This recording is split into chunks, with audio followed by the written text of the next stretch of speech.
बिस्मिल्लाहिर्रहमानिर्रहीम, अस्सलाम वालेकुम।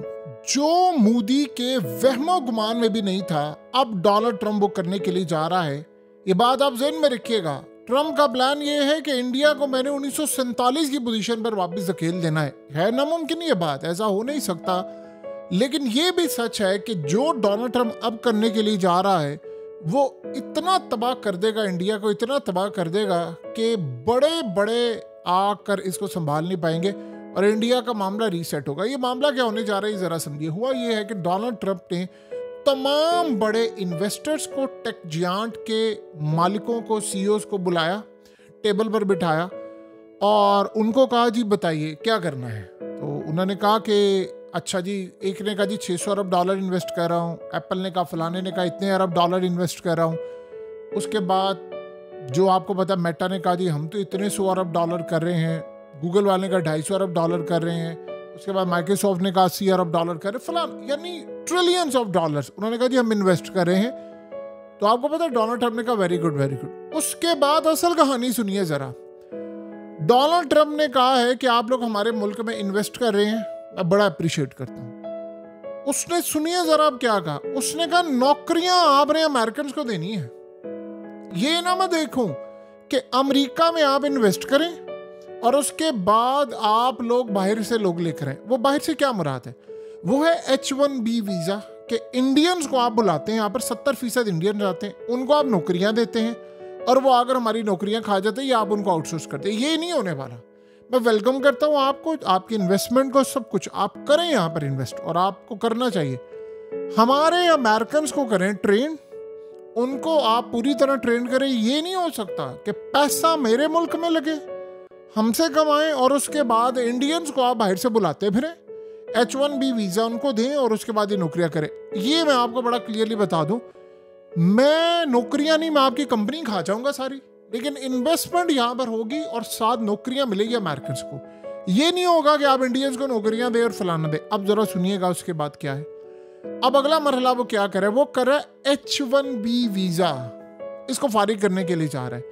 H1B वीजा वो है जो अलाउ करता है, जो अमेरिका के अंदर कंपनीज होती हैं वो करती क्या है, वो असल में इंडिया से 70% H1B वीजा होता है जो फॉरेनर्स को बुलाते हैं, उनको मिलता है और वो फिर अमेरिका में लीगली काम करते हैं। फिर उसके कुछ अरसे के बाद वो सारी ज़िंदगी काम करते रहते हैं, फिर उनका रिन्यूएबल होता रहता है, किसी का 3 साल, किसी का 6 साल, मैक्सिमम 6 साल है, रिन्यूएबल होता रहता है। फिर उसके बाद उनको सारी अमेरिकन फैसिलिटीज़ मिलती हैं, फिर उसके बाद उनको पैसा मिलता है और नेशनैलिटी लेटर ऑन फिर वो लेते हैं। तो ये सारे का सारा स्नैरियो। और वो फिर आपको पता है कि जब वो खुद की कंपनीज बनाते हैं तो वो भी इंडियंस को बुलाते हैं, अपना काम आउटसोर्स करते हैं। ट्रंप ने कहा ये दौर अब चले गए, इन्वेस्टमेंट होगी मेरे मुल्क के अंदर, पैसा लगेगा यहाँ पर, इंडियन को नौकरियां नहीं देनी। ये लगा है पहला मोदी पर झटका। अब आपको पता है इसका नुकसान क्या होने जा रहा है। 70% वीजा इंडियंस का है। जब आप इंडियंस को वीजा बंद कर देंगे तो डायरेक्टली सबसे पहले आप ये ज़हन में रखिएगा, डायरेक्टली आप 30-40 अरब डॉलर का नुकसान करेंगे इंडिया को। वीज़े का मतलब ये है कि रेमिटेंस नहीं जाएगा, फिर उसके बाद इंडिया की जो फॉरेन एक्सचेंज रिजर्व हैं वो सूखना शुरू हो जाएंगे, ड्राई होना शुरू हो जाएंगे और रुपीस स्टेबल नहीं रहेगा। उसने कहा कि तुम डॉलर की अल्टरनेट करेंसी की तरफ जा रहे हो, अमेरिकी डॉलर तबाह कर रहे हो। मैं इंडियन रुपीस को इतना तबाह कर दूंगा कि 1947 की पोजीशन पर तुम लोग पहुंच जाओगे कि जहां पर तुम्हारे पास कुछ नहीं था। वैसे देखा जाए तो 1947 में इंडियन रुपीस डॉलर के मुकाबले में जो वैल्यू आज है वो तो नहीं, वो तो बड़ी स्ट्रांग थी।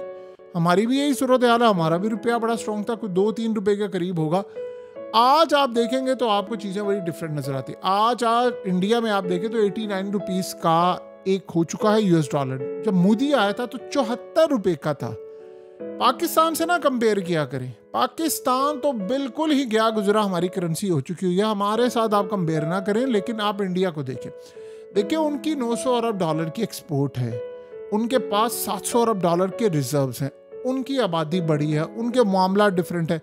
लेकिन जो जितना बड़ा होता है उसको छोटा सा नुकसान भी उतना तबाह करता है।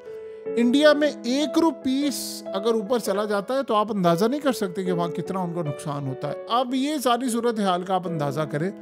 अब इंडिया करता क्या है, जो उसकी आईटी एक्सपोर्ट इंडस्ट्री है वो तकरीबन 250 बिलियन यूएस डॉलर है। आपको पता है इसका क्या मतलब है? इसका ये मतलब है कि इंडिया के अंदर बैठी हुई जो कंपनीज हैं वो अमेरिकन कंपनीज को अपनी आईटी सर्विसेज देती हैं, जिसमें हर तरह की आईटी सर्विस, जो इन्फोसिस हो, टीसीएस हो, उसके अलावा एचसीएल हो, ये करते क्या, अपना स्टाफ H1B वीज़ा पर भेजते हैं और उसके बाद जाकर वो अमेरिकन क्लाइंट को देते हैं। यानी 250 अरब डॉलर की इंडस्ट्री है इंडिया की। आपको पता है उसमें से 60% सिर्फ अमेरिका से रेवेन्यू आता है, सिर्फ 60%। यानी आप उसका अंदाज़ा यहाँ से लगा सकते हैं कि तकरीबन 150 अरब डॉलर तो सिर्फ अमेरिका से वो कमाते हैं। तो वो ट्रंप ने कहा है कि भाई इनको बंद करो, ट्रेन करो हमारे यहाँ के लोगों को और इंडिया को करो फारिग। अभी तक इंडिया को कितना नुकसान हो, $70 का नुकसान हो रहा था, ये जो टैरिफ लगा है। अब उस नुकसान को आप $250 बिलियन में 150 अरब डॉलर का मुस्तकबिल का नुकसान लगा ले। ये शुरुआत एक दिन में तो होगा नहीं, लेकिन कुछ अरसा लगेगा। उसके बाद आप अंदाज़ा करें वीज़े के बगैर आपको होगा क्या कि आपको अमेरिकन को हायर करना पड़ेगा। तो अमेरिकन को जब आप हायर करेंगे तो आपको उनको सैलरीज देना पड़ेंगी। तो इंडिया को होने जा रहा है बहुत ज़्यादा लॉस। अब इसमें आप जेन में रखिएगा, जब इंडिया का लॉस होगा रेमिटेंस नहीं आएंगे, वीज़े बंद हो गए, नए बंदे नहीं आएंगे, जो पुराने हैं उनको वो रिप्लेस करवाना चाहते हैं। ये भी जेन में रखिएगा। ट्रम्प ये चाह रहा है कि जो इंडियंस के वीज़े रिन्यू हो जाते हैं, ये आपने रिन्यू नहीं करने, ये आपने अमेरिकन को जॉब देनी है जो अमेरिकन नेशनैलिटी होल्डर्स हैं। सो इस सूरत हाल के अंदर उसने कहा है कि जो हज़ारों के हिसाब से इंडिया के इंजीनियर्स हैं, डेवलपर्स हैं, कंसल्टेंट हैं, इनको करें फारिग अमेरिका के अंदर से, और उसके बाद इंडिया को आप लेकर आए घुटनों पर और अमेरिकन को दे जॉब। देखिए एक बात आप जहन में रखिएगा, इंडिया की मार्केट में जॉब्स की कमी है। जो अमेरिकन से वापस आएंगे, जो लेट्स से H1B वीज़ा पर वो काम कर रहे हैं और आपने उनको वापस भेज दिया है, जो आईटी स्किल्स है, हाई स्किल्स आईटी ग्रेजुएट्स हैं और अमेरिका के अंदर उनको तजर्बा है, जब वो इंडिया वापस आएंगे तो कौन सी कंपनी उनको रखेगी? क्या उनको उस तरह की सैलरी मिलेगी जो अमेरिका में मिलती है? सवाल ही पैदा नहीं होता। लेकिन इस सूरत हाल के अंदर आपको पता है कि वो क्या कह रहा है? ट्रंप ये कह रहा है, ये ऑफ द रिकॉर्ड वो कह रहा है, वो कह रहा है कि फ़िलहाल अगर आपको ज़रूरत है ना मैनेज करने का, तो आप फिलिपिनो इनको बुलाएं, ईस्टर्न यूरोप के अंदर से लोगों को, लैटिन अमेरिकन को बुलाएं, लेकिन इंडियंस को नहीं आपने जॉब देनी। अगर बहुत भी आपको लगता है ना कि अभी हमारे पास स्किल्स वर्कर नहीं है, फलाना नहीं है, आप उनको बुला लें, लेकिन इनको नहीं देना। इससे होगा क्या कि इंडियन रुपीस को बहुत बड़ा झटका लगने वाला है और वो यूएस डॉलर के अगेंस्ट बहुत ज़्यादा तबाही का शिकार होने वाले। अब इंडिया की आईटी सर्विस याद रखिएगा, इंडिया की जो जीडीपी है उसमें बड़ा किरदार अदा करती है। अगर 1 या 2% भी इंडिया की जीडीपी डाउन जाती है तो इंडिया के अंदर वो क्राइसिस पैदा होगा जिसका आप अंदाज़ा नहीं कर सकते।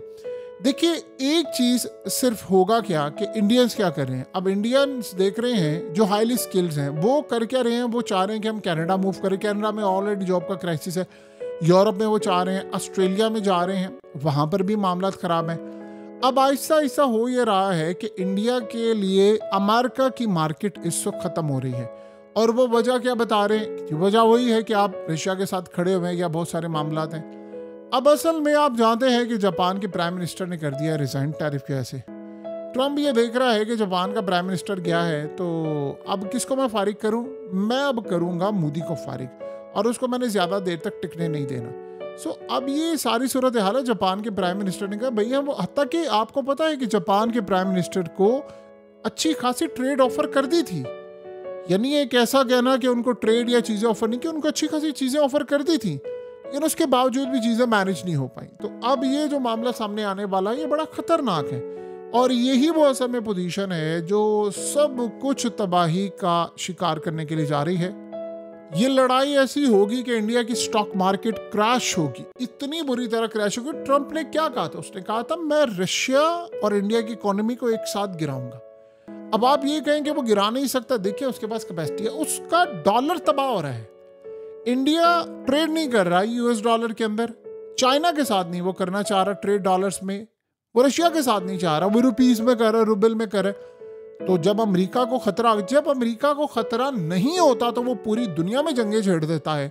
ईरान, गजा, यमन, अफगानिस्तान, इराक, शाम, लीबिया, आप दुनिया का नाम लेते जाएं, इवन कि यूक्रेन की जंग और बहुत सारी दुनिया के अंदर वियतनाम की जंग आप देख लें, जापान के साथ जो उन्होंने किया वर्ल्ड वार 1 और 2 में जो हुआ, ये सब कुछ आपके सामने। तो सोचे जब उसके डॉलर को खतरा, उसकी बादशाहत को खतरा है तो वो क्या करेगा। अमेरिका इतना बड़ा जियांट है कि वो खुद जब डूबेगा तो अपने साथ कम से कम 100-200 ममालिक को, उसका प्लान है मैं साथ लेकर डूबूं। ये मामला है इस वक्त।